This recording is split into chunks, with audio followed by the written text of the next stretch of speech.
মামনি, তোমার কি লাগবে বলো তো? কি চাই কাকাইয়ের কাছ থেকে? রিদি তখন আবদার করত ওর ছোটবেলার কাকাই যেমন ওর জন্য লাল আর সোনালি চুড়ি নিয়ে আসতেন, তেমনি যেন নিয়ে আসেন আবারও। কাকাইও নিশ্চয়ই সেই আবদার পূরণ করত, কিংবা পুরনো স্মৃতি মনে পড়ার সাথে সাথে কিছু বাজে স্মৃতিও মনে পড়ে গেল রিদির। তারপরও ও ভাবলো আজকের দিনে কাকাই জীবিত থাকলে রিদির শুভ কাজে হয়তো বানাও আসতে পারত, এমনকি নিজের সন্তানের ক্ষেত্রেও নয়। কাকাইয়ের মতো মানুষদের কাছে পরিবার কোনো গুরুত্বপূর্ণ বিষয় ছিল না কোনো কালেই, আর কবু হতো বলে মনে হয় না। কাকাইয়ের মতো মানুষদের জন্য কত পরিবার ধ্বংস হয়ে যায়, এমনটাই ধারণা রিদির। মৃত কাকাইয়ের প্রতি রিদির রাগ ক্ষোভ নেই, কিন্তু রয়েছে চরম অভিমান, যা ও কাউকে কখনো বলেও বোঝাতে পারবে না। কাকিমণি আর ছোট ছোট চাচাতো ভাই বোন দুটোর জন্য মনের মধ্যে কি নিদারুণ যন্ত্রণা পুষে রেখেছে রিদি। মাঝে মধ্যে ঘরের কোণে একা বসে কাঁদেও, যেই কান্নার শব্দ নেই, নিষিদ্ধ কান্নার আওয়াজ পৃথিবীর কেউ শুনতে পায় না। কাকিমণিও কতটা কঠিন আত্মসম্মান, প্রতিনিয়ত মানুষটার প্রতি মুগ্ধ হয় রিদি। এই আত্মসম্মান আর দৃঢ় মনোবলের জন্যই এখনো পৃথিবীর বুকে টিকে আছে কাকিমণি। রিদি হলে এতদিনে কবেই ভেঙে গুঁড়িয়ে নিশ্চিহ্ন হয়ে যেত। মাঝে মধ্যে এসব কথা ভেবে ভীষণ অবাক হয় ও। সত্যি কাকিমণি একটা সেলুট পাওয়ার যোগ্য, একজন সৈনিকের যোগ্য স্ত্রী। কিন্তু রিদি কখনোই কোনো সৈনিক বা তথাকথিত দেশপ্রেমিককে পছন্দ করে না, না মানে কখনোই না। বরং এদেরকে ঘৃণার চোখে দেখে। এ ধরনের মানুষদের পারলে এড়িয়ে চলে। এতে যদি কেউ ওকে স্বার্থপর দেশবিরোধী বলে তো বলুক। হুরমুন এজাহার হোসেন আর হালিমা খাতুনের ছেলে, অর্থাৎ রিদির চাচাতো ভাই 15 বছর বয়সী তিতাস আর রিদির আব্বা দুজনে মিলে বসার ঘরে সব চা নাস্তার আয়োজন করছেন। ইকবাল জমাদারের পরিবার বসে আছেন সোফায়। আরবিনও এসেছে। ওর মুখ দেখে বোঝার উপায় নাই যে ওকে এক প্রকার ধরে বেঁধে এখানে আনা হয়েছে। সোহরাব হোসেনকে দেখে শুরুতেই সালাম দিয়ে সৌজন্যমূলক হাসিও দিয়েছেন আরবিন। সোহরাব হোসেন তাদের যত্ন নিতে ব্যস্ত। ওইদিকে রান্নাঘরে দাঁড়িয়ে তানিয়া বেগম সব গুছিয়ে সোহরাব সাহেব আর তিতাসের হাতে দিচ্ছে। রিদি ঘরে হালিমা খাতুন আর তার ছোট মেয়ে জামিয়া। হালিমা খাতুন রিদিকে পরিপাটিভাবে শাড়ি পরিয়ে ওর চুল বেঁধে দিতে ব্যস্ত। আজ বহুদিন বাদে তার মুখে হাসির ঝলক দেখা যাচ্ছে। জামিয়া পাশে দাঁড়িয়ে দেখছে চাচাতো বড় বোনকে। রিদি ড্রেসিং টেবিলের আয়নার দিকে চোখ রেখে হালিমা খাতুনকে অভিমানের সুরে বলল, তোমাদের না সকালে আসার কথা ছিল কাকিমণি, এত দেরি করলে কেন? হালিমা খাতুন ওর চুল বাঁধতে বাঁধতে বললেন, জামিয়ার মামা বাড়িতে একটা কাজে গিয়েছিলাম রে মা, এই জন্য দেরি হলো। সোহরাব ভাই তো সকাল থেকে কয়েকবার কলও দিয়েছিল, আসছি আসছি বলেও শেষমেশ দেরি হয়ে গেল। রিদি নিশ্চল চোখে ওর কাকিমণির দিকে তাকিয়ে বলল, তুমি না কেমন যেন হয়ে গেছো কাকিমণি, এখন আর আসো না এখানে। সেসব বিষয়ে পরে কথা বলবো, এখন এসব নিয়ে কথা বলার সময় নাই। তুইও চল বাবু। হালিমা খাতুন এক প্রকার এড়িয়ে গেলেন রিদির কথা। একে তারা দিতে লাগলেন। ইতিমধ্যে তাহমিনা বেগম একবার এসে ডেকে গেছেন। রিদির এবার উঠতেই হলো, আর কোনো উপায় নেই। বসার ঘর থেকে ডাক আসছে বারবার। কোনো উত্তেজনা, আবেগ, অনুভূতি কিংবা ভয় ডর কাজ করছে না ওর মাঝে, বরং যথেষ্ট স্বাভাবিকভাবে নিজের ঘর থেকে বের হলো ও। হালিমা খাতুন হৃদিকে নিয়ে এগিয়ে গেলেন বসার ঘরের দিকে। বসার ঘর থেকে উচ্চ কণ্ঠে হাসির শব্দ ভেসে আসছে। বোঝা গেল সবাই আলাপ আলোচনা করছে বেশ। হৃদি এগিয়ে চলল ও সেই দিকে। মেরুন রঙের শাড়ির আঁচল কাঁধে টেনে আরবিনের আম্মা আফসানা বেগমের পাশে বসে আছে হৃদি। চোখ ওর নিচের পায়ের নখের দিকে। ওর সোজাসুজি সোফায় আরবিন স্যার, তার আব্বা, হৃদির আব্বা আর তিতাস বসে আছে। হৃদির হাত ধরে বসে আছেন আফসানা বেগম। হালিমা খাতুন আর তাহমিনা বেগম ভেতরের ঘরে আছেন। আফসানা বেগম হৃদির দিকে ফিরে বললেন, ঘামছো যে, গরম লাগছে মা?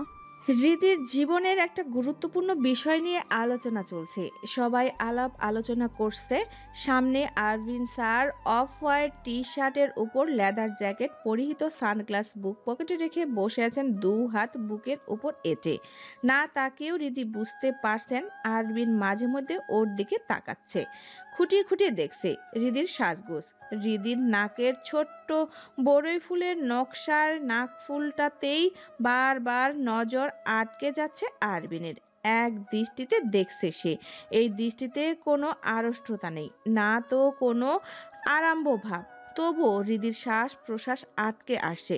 শীতের পরন্ত বিকেলেও দম বন্ধ লাগছে। হবু শাশুড়ির কথা শুনে আরও বেশি নার্ভাস হয়ে পড়ছে ও। তবুও মাথা নেড়ে কোনো মতে না বোঝালো। সবাই শুক্রবার দিনটাকেই ফাইনাল করছে বিয়ের দিন হিসেবে। বাদ জুম্মা ঘরোয়াভাবে বিয়ের কার্যদি সেরে ফেললা হবে।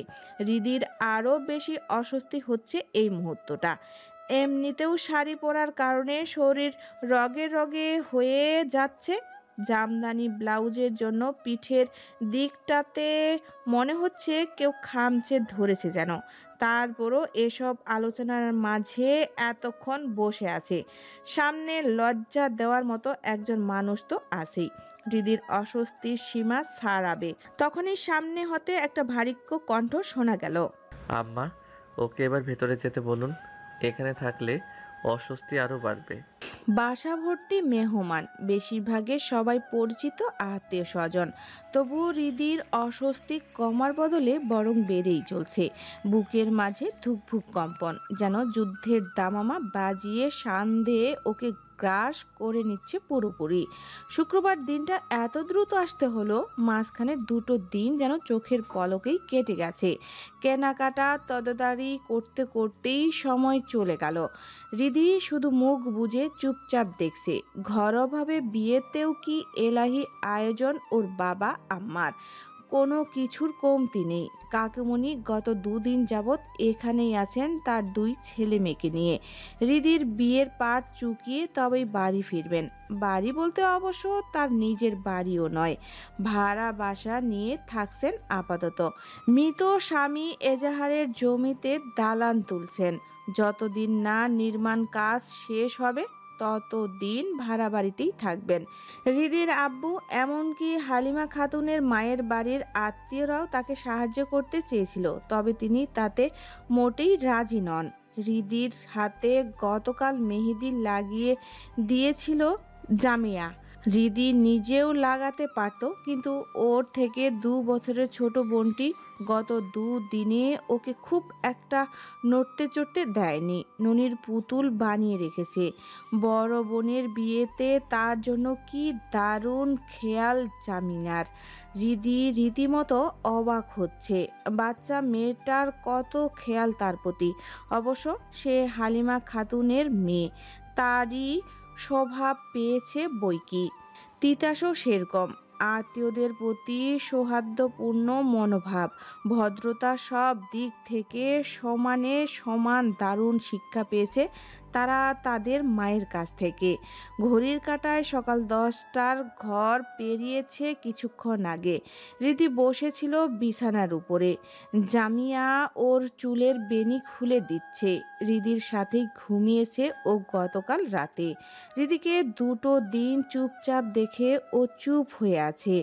অন্য সময় দুজনে একসাথে হলেই হাসি মজায় আড্ডায় জমিয়ে তুললে। তবে হৃদির ভাবগতিকে মনে হচ্ছে না এখন তা হওয়ার নয়। জামিয়া হৃদির মুখের দিকে তাকে ফিসফিসিয়ে বলল, বিয়ের সময় হলেই মেয়েরা চুপচাপ হয়ে যায়, তাই না আপু? হুম। হৃদি ঘাড় ঘুরিয়ে তাকায় জামিয়ার দিকে। জামিয়া বলে, তুমি তো এমন চুপচাপ ছিলে না, হঠাৎ কি হয়েছে তোমার? কিছুই হয়নি রে সোনা, শরীরটা খারাপ যাচ্ছে মনে হয়। এমনিতেও কেমন যেন লাগছে, হঠাৎ করে এত কিছু হয়ে যাচ্ছে। শুধু দোয়া করছি যা হচ্ছে তাতে যেন ভালো কিছু থাকে। আল্লাহ যে কপালে কি লিখে রেখেছেন তা তো জানি না। জামিয়া কিছুক্ষণের জন্য চুপ হয়ে গেল, তারপর আবার বলল, তুমি বিয়ের পর কি এইরকমই থাকবে নাকি পাল্টে যাবে? চেঞ্জ হব কেন পাগল? আমি কি বিয়ে করে মঙ্গল গ্রহে যাব নাকি? অবশ্য মঙ্গল গ্রহের আবহাওয়া তো আলাদা। কথাটা বলেই হাসতে লাগলো হৃদি। জামিয়া সহাস্য বলল, মঙ্গলে না যাও, তুমি তো সিলেটে যাবে। সিলেট? হ্যাঁ। হৃদির মনে পড়ল বিয়ের কয়েক মাস পরে ওকে সিলেট চলে যেতে হবে। সিলেট একটা স্বপ্নের জায়গা, ওখানে যাওয়ার ইচ্ছা ছিল বহু আগে থেকেই। আবার আব্বা আম্মা একা হয়ে যাবে এ কথা মনে পড়ে মন খারাপ হয়ে গেল হৃদির। জামিয়া তা বুঝতে পারল বোধহয়। ওর মন খারাপ দ্রুত করতে উৎফুল্লতা নিয়ে বলল, তোমার বর যেন কিসের চাকরি করে আপু? সরকারি চাকরি। কিসে? তা তো জানি না। কথাটা বলেই থমকালো হৃদি। আসলেই জানে না ও। এখনকার যুগে সরকারি চাকরিটা এই মুখ্যম বিষয়। এর উদ্যোগ তো কেউ আলোচনা করে না। গত কয়েকদিন বড়দের মুখেও শুধু একটা কথাই শুনছে, আরবিন সরকারি চাকরি করেন, নিশ্চয়ই কোনো সরকারি প্রতিষ্ঠানে হবে। এত কিছু ভাবার সময় পেয়ে উঠেনি হৃদি। আরবিন সিলেট যাওয়ার আগে বরং শুনে নেবে। হৃদি উঠে গেল বসা থেকে। আজ ওদের বাড়িতেই বিয়েটা সারা হবে ঘরোয়াভাবে। কাজী সাহেবের উপস্থিতিতে কাবিননামায় সই রেজিস্ট্রি করা হবে। তারপর বাদ বাকি ছোটোখাটো নিয়মকানুন সম্পূর্ণ করলেই ঝামেলা শেষ। আরবিনদের আসার কথা জুম্মা বাদে। হৃদির হবু শ্বশুরবাড়ি থেকে আনুষ্ঠানিকতাবিহীন বেশ কিছু তথ্য পাঠানো হয়েছে। তাছাড়াও হৃদির বাড়ি থেকেও পাঠানো হয়েছে পাত্রপক্ষের বাড়িতে। এদিকে হৃদির বাড়ি থেকে ওর জন্য একটা খয়েরি রঙের হালকা কারুকার্যকার জামদানি শাড়ি কেনা হয়েছে। হৃদির দামজানি কাপড়ে ব্লাউজ পরতে পারে না, তবুও বিয়ের অনুষ্ঠানের জন্যই ওর মায়ের অনুরোধে নিতে রাজি হয়েছে। গহনা নিয়ে খুব একটা ঝামেলা হয়নি। একমাত্র মেয়ের বিয়ের জন্য বহু আগে থেকেই হৃদির আব্বা আম্মা পরিকল্পনা মাফিক গয়না গড়িয়ে রাখতে শুরু করেছিলেন। তাদের মধ্যবিত্ত পরিবারের একটুও খুব একটা ঝামেলার বিষয় হয়ে ওঠেনি। ছোট পরিবার বলে অভাবও নেই বলা চলে। হৃদির একমাত্র ফুপু এসেছে ঠাকুরগাঁও থেকে। তার বাড়ি অনেক দূরে হওয়ায় পাকা দেখায় থাকতে পারেনি। এমনকি হঠাৎ এই বিয়ের অনুষ্ঠানের আয়োজন হওয়ায় অনেকেই আসতে পারেনি। তবুও লোক সংখ্যায় কম নয়, জন 20 উপরে আত্মীয়রা উপস্থিত আজ এখানে। আরবিনদের বাসা থেকে আসবে 10-12 জনের মতো। হৃদির মা, কাকিমণি, খালা, ফুপারা রান্না বান্না আর ঘরের গোছানোর কাজে ব্যস্ত। দেখতে দেখতে সময় পেরিয়ে যাচ্ছে। ঘড়ির কাঁটা কখন যেন 12টা ছাড়িয়ে গেল অতি দ্রুতই। হৃদি উঠে গোসল সারতে চলে গেল। না হলে কিছুক্ষণ পরে এসেই মা কাকিরা তাড়া দিতে শুরু করবে। বাথরুমে যাওয়ার আগে জামিয়াকে বলে গেল শাড়ি গয়না বের করে রাখতে। সময় কত দ্রুত চলে আসে। দেখতে দেখতেই মানুষের জীবনের বিরাট পরিবর্তন ঘটে যায়, অথচ মানুষের আগে থেকে তা সম্পর্কে ন্যূনতম আন্দাজও থাকে না। একেই বুঝি বলা হয় ভাগ্য। হৃদি কি আন্দাজ করতে পেরেছিল আরবিন নামক এই শান্ত নদীর মতো প্রভাবমান স্বভাবের মানুষটার সাথে ওর সারা জীবনের বন্ধনের গিঁট বেঁধে যাবে? কদিন আগেও যেই মানুষটাকে স্যার স্যার বলে তোষামত করতো, আজ তার সাথেই বিয়ে হয়ে যাচ্ছে। তিন কবুল বলেই ওই নামটা তার নামের পাশে খোদাই করা হয়ে যাবে। বসার ঘরে সহজ সাবলীল আয়োজনে সবার সামনে বসেছিল হৃদি। মাথায় প্রায় কপাল পর্যন্ত শাড়ির আঁচল টেনে ঘোমটা দিয়ে বসিয়ে রাখা হয়েছে ওকে। শরীরের গয়না খুবই সামান্য সাধারণ, গলায় একটা চিকন পাতের হার আর দু হাতে দুটো মোটা বালা। নাকে নতুন পরানো ছোট্ট নাক ফুলটা চিকচিক করছে। হৃদির মা ওকে ভারী গহনা পরাতে চেয়েছিল, কিন্তু হৃদি বারণ করে দিয়েছে। এত গহনার ভার সইতে পারবে না ও। হৃদির পাশেই ওর হাত ধরে বসে আছে ওর আব্বু সোহরাব হোসেন। মেয়ের কাছে রয়েছেন অনেকক্ষণ যাবৎ, সরছেন না সেখান থেকে। তার পাশে তিতাস আর সমানধর্মী আকবর আলীও রয়েছেন। পাশাপাশি সোফায় বসে আছে ইকবাল জমাদার, আরবিন ও ইকবাল জমাদারের তিনজন পুরুষ আত্মীয়। আরবিনের আম্মা আসেনি, ছেলের বিয়েতে মায়ের আসার নাকি নিয়ম নেই। এ ধরনের কথাবার্তা তাদের গ্রাম অঞ্চলে খুব প্রচলিত আছে। শহরে এসেও সেটাই ধরে রেখেছেন তিনি। তবে আরবিনের খালা আর ফুপারা এসেছেন, তারা অনেকটাই সোফায় বসে আছেন। সবার চোখ মূল দুজন মানুষের দিকে, আরবিন আর হৃদির দিকে তাকিয়ে আছেন তারা। হৃদি নতজানু হয়ে বসে আছে, হাত দুটো একটা আরেকটার সাথে চেপে ধরে কসলাচ্ছে, যেন স্থিরতা নেই এক ফুটাও। চোখের পাতা কেঁপে উঠছে বারবার, চাইলেও নিজেকে স্বাভাবিক রাখতে পারছে না। অজানা এক অনুভূতিতে আড়ষ্ট হয়ে পড়ছে ও। কি আশ্চর্য, আগে তো আরবিনকে দেখে এমন অনুভূতি হয়নি। স্যার সম্বোধনটা আর ব্যবহার করলো না হৃদি। লোকটা ওর স্বামী হতে চলছে আর কিছুক্ষণ, মুহূর্তের ব্যবধানেই। হৃদি নত মুখে বসেছিল। আরবিনকে ঠিক মতো দেখতে পারছে না ও, তবে যতটুকু দেখতে পারছে তাতেই বুকের ধরফরানি বেড়েই চলছে প্রতিনিয়ত। আরবিন সাদা পাঞ্জাবি পরেছে আজও, বুক অবধি দেখতে পারছে হৃদি। শুভ্র পাঞ্জাবিতে তেমন কারুকার্যকতা নেই, সামান্য স্বর্ণালী কাজ রয়েছে বুকের আর কাজটায় কলারের আশেপাশে। হাত দুটো বুকে চেপে বসে আছে, ক্ষণিক বাদে বাদে দুটো পা হালকা নাড়াচ্ছে।